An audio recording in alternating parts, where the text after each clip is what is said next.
दोस्तों नमस्कार, ये है मार्गदर्शन फॉर सिविल सर्विसेज। मैं अनुराग चौधरी।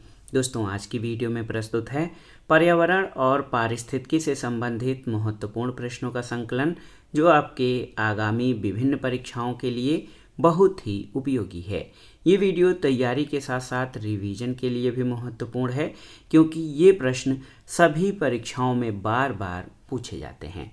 तो आइए शुरू करते हैं पर्यावरण और पारिस्थितिकी के अति महत्वपूर्ण प्रश्न और उनके उत्तर। पहला प्रश्न है, देखिए, कौन सी गैसें ग्रीन हाउस प्रभाव या ग्रीन हाउस इफेक्ट के लिए उत्तरदायी होती हैं, आपको बताना है। कौन सी गैसें ग्रीन हाउस प्रभाव या पृथ्वी के तापमान को बढ़ाने के लिए उत्तरदायी हैं? तो इसमें देखिए carbon dioxide, methane, nitrous oxide, जलवाष्प और क्लोरोफ्लोरोकार्बन्स, ये सभी ग्रीन हाउस प्रभाव के लिए उत्तरदायी गैसें हैं।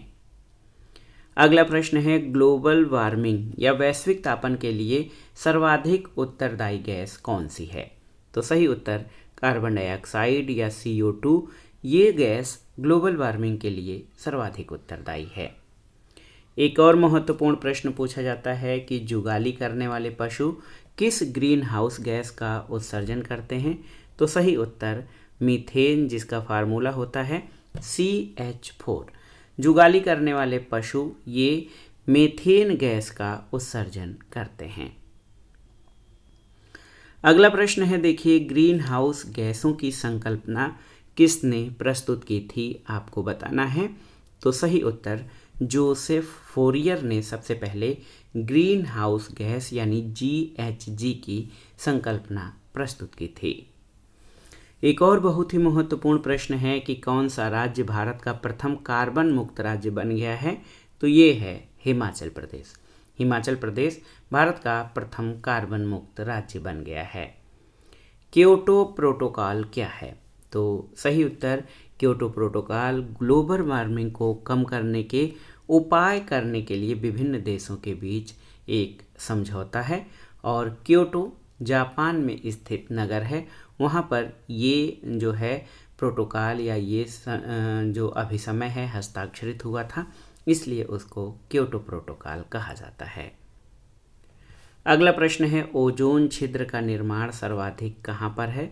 तो सही उत्तर अंटार्कटिका के ऊपर ओजोन छिद्र का निर्माण सर्वाधिक हुआ है। एक और महत्वपूर्ण प्रश्न है कि मॉन्ट्रियल प्रोटोकॉल का संबंध किससे है? तो मॉन्ट्रियल प्रोटोकॉल याद रखिएगा, ये ओजोन परत के संरक्षण से संबंधित है। आप जानते हैं कि समताप मंडल में पाई जाने वाली ओजोन गैस पृथ्वी के रक्षा कवच के रूप में कार्य करती है, और ये सूर्य से आने वाली हानिकारक परावैंगनी विकिरण और तीव्र ऊर्जा की किरणों से हमारी रक्षा करती है, और मॉन्ट्रियल प्रोटोकॉल ओजोन परत के संरक्षण से संबंधित है। अगले प्रश्न पर आते हैं कि कौन सा वर्णक वनस्पति को परावैंगनी किरणों के दुष्प्रभाव से बचाता है? तो सही उत्तर कैरोटीनॉइड। कैरोटीनॉइड वर्णक ये वनस्पतियों को परावैंगनी किरणों या अल्ट्रावायलेट रेज के दुष्प्रभाव से बचाता है। अगला प्रश्न है, UNEP, इसका पूर्ण रूप है यूनाइटेड नेशंस इन्वायरमेंट प्रोग्राम का मुख्यालय कहाँ पर है? तो उत्तर है UNEP का मुख्यालय नैरोबी, केन्या में है। अगला प्रश्न है, इको मार्क किन भारतीय उत्पादों को दिया जाता है? तो ऐसे भारतीय उत्पादों को जो पर्यावरण के प्रति मैत्रीपूर्ण हो, इको मार्क उनको दिया जाता है। अगला प्रश्न है, केन्या की नोबेल पुरस्कार विजेता वंगारी मथाई किस क्षेत्र में अपने योगदान के लिए जानी जाती हैं? तो उत्तर है धारणीय विकास। धारणीय विकास या सस्टेनेबल डेवलपमेंट में योगदान के लिए जो है केन्या की नोबेल पुरस्कार विजेता वंगारी मथाई जानी जाती हैं। इन्होंने केन्या के ग्रीन बेल्ट मूवमेंट का नेतृत्व किया था। एक और महत्वपूर्ण प्रश्न है, EPA यानी इन्वायरमेंटल प्रोटेक्शन एजेंसी, ये क्या है? तो EPA का पूर्ण रूप तो जान लीजिए, इन्वायरमेंटल प्रोटेक्शन एजेंसी है, और ये पर्यावरण संरक्षण और जागरूकता अभियान से संबंधित अमेरिका का संगठन है। बहुत ही महत्वपूर्ण है दोस्तों, याद रखिएगा कि EPA पर्यावरण संरक्षण और जागरूकता अभियान से संबंधित अमेरिका का महत्वपूर्ण संगठन है। अगला प्रश्न है, अंतर्राष्ट्रीय अम्ल वर्षा सूचना केंद्र कहाँ स्थापित किया गया है? तो ये ओस्लो, नॉर्वे में है। मेधा पाटेकर, तो ये नर्मदा बचाओ आंदोलन से संबंधित प्रमुख पर्यावरणविद और सामाजिक कार्यकर्ता रही हैं। एक देखिए बहुत ही महत्वपूर्ण प्रश्न आता है, बार बार पूछा भी गया है कि राष्ट्रीय पर्यावरण शोध संस्थान कहाँ पर स्थित है? तो नीरी, नागपुर में स्थित है, जो कि महाराष्ट्र में राष्ट्रीय पर्यावरण शोध संस्थान।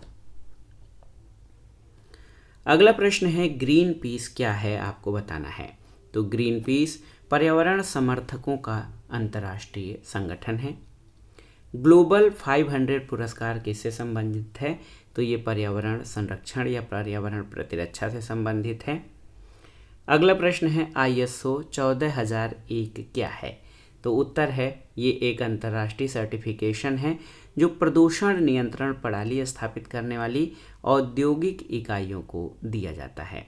तो याद रखिएगा, ISO 14001 अंतर्राष्ट्रीय प्रमाणन है जो प्रदूषण नियंत्रण प्रणाली स्थापित करने वाली औद्योगिक इकाइयों को दिया जाता है।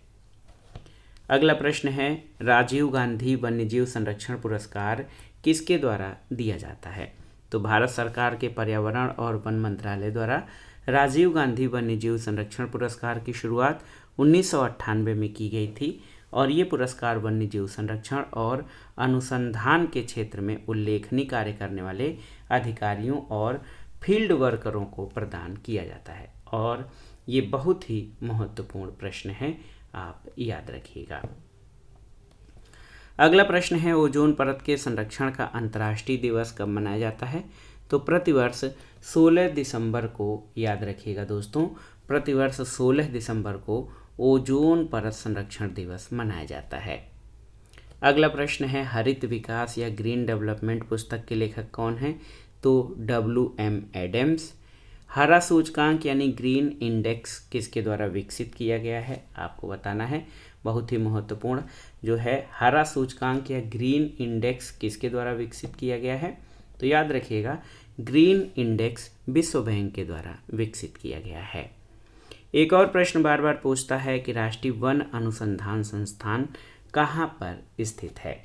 तो आप बता सकते हैं, राष्ट्रीय वन अनुसंधान संस्थान देहरादून, उत्तराखंड में स्थित है। अगला प्रश्न है, भारतीय वानस्पतिक सर्वेक्षण या बॉटनिकल सर्वे ऑफ इंडिया का मुख्यालय कहाँ है? तो कोलकाता में है। भोपाल गैस त्रासदी में किस गैस का या किस हानिकारक गैस का रिसाव हुआ था? तो सही उत्तर मिथाइल आइसोसाइनाइड यानी MIC गैस भोपाल गैस त्रासदी के अंतर्गत इसका रिसाव हुआ था। अगला प्रश्न है, वातावरण में क्लोरोफ्लोरोकार्बन उत्सर्जन पर प्रतिबंध लगाने संबंधी प्रथम प्रोटोकॉल कहाँ बना था? तो ये मॉन्ट्रियल, कनाडा में।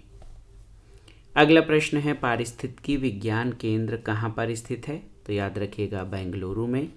सलीम अली कौन थे? तो ये विख्यात पक्षी विज्ञानी थे सलीम अली, जिनको बर्ड मैन ऑफ इंडिया कहा जाता है।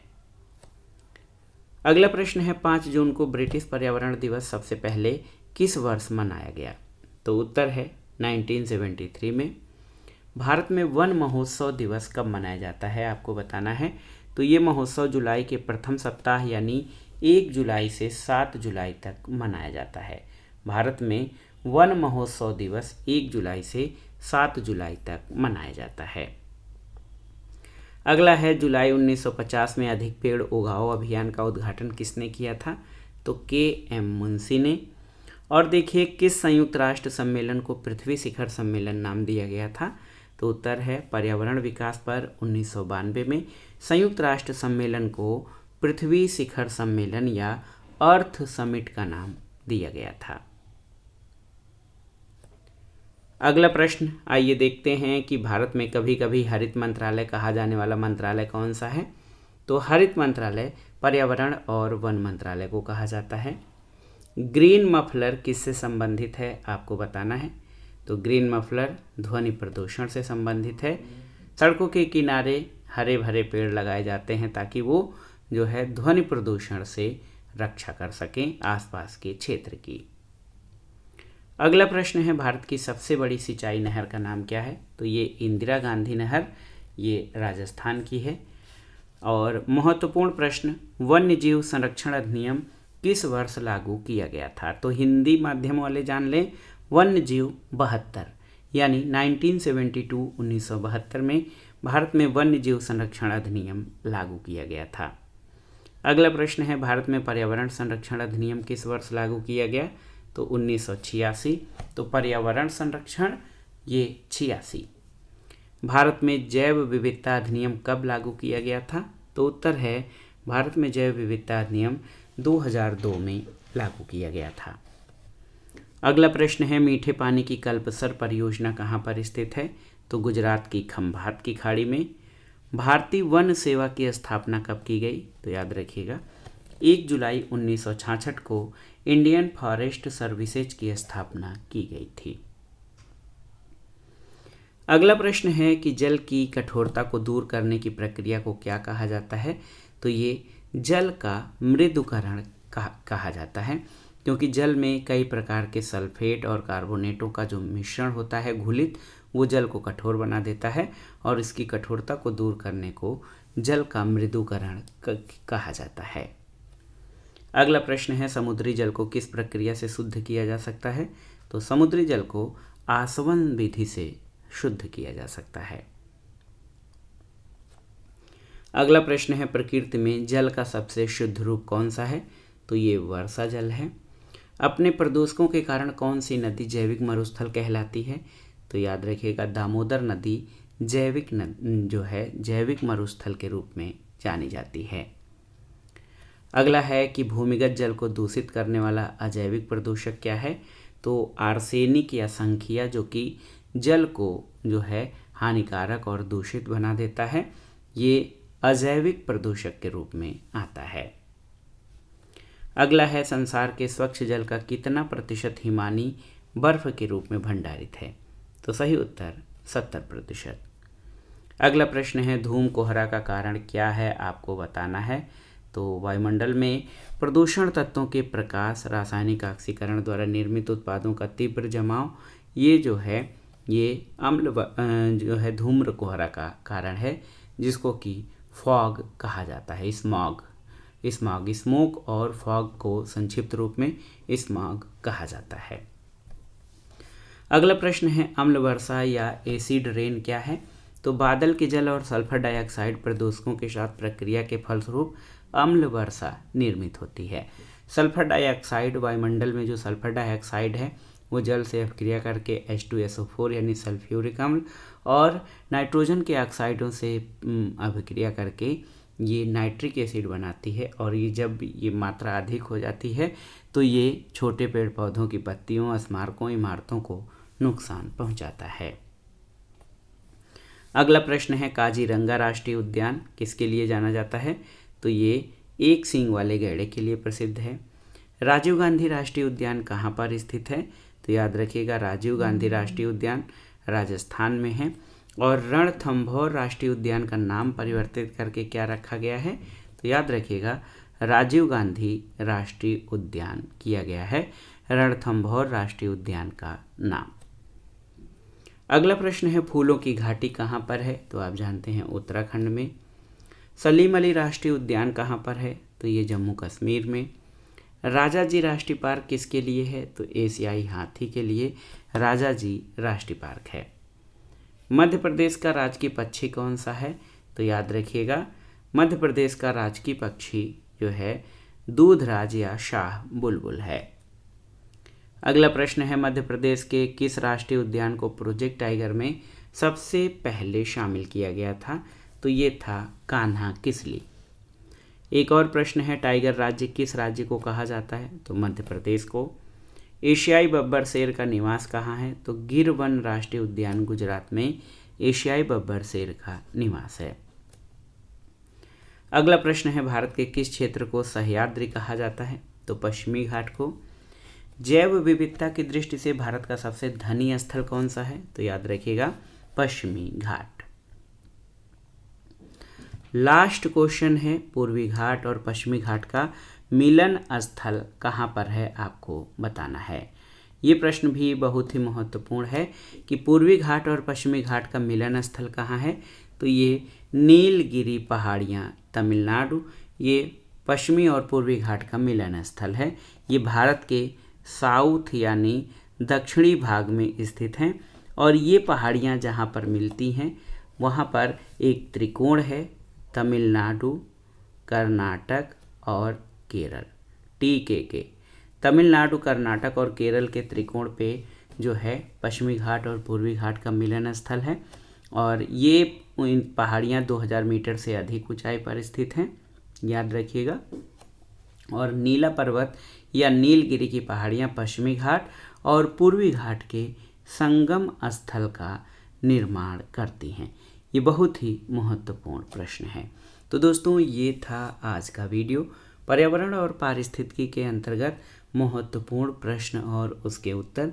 ये प्रश्न बार बार परीक्षा में पूछे जाते हैं और आपकी तैयारी और आगामी परीक्षाओं के पर्यावरण पारिस्थितिकी खंड के लिए बहुत ही अनिवार्य और महत्वपूर्ण है, तो आप इनको अच्छे से तैयार कर लीजिए। वीडियो आपको कैसा लगा हमें कमेंट बॉक्स में ज़रूर बताइएगा। वीडियो को लाइक करें, शेयर करें और इस चैनल मार्गदर्शन फॉर सिविल सर्विसेज को सब्सक्राइब करें। वीडियो देखने के लिए धन्यवाद। नमस्कार।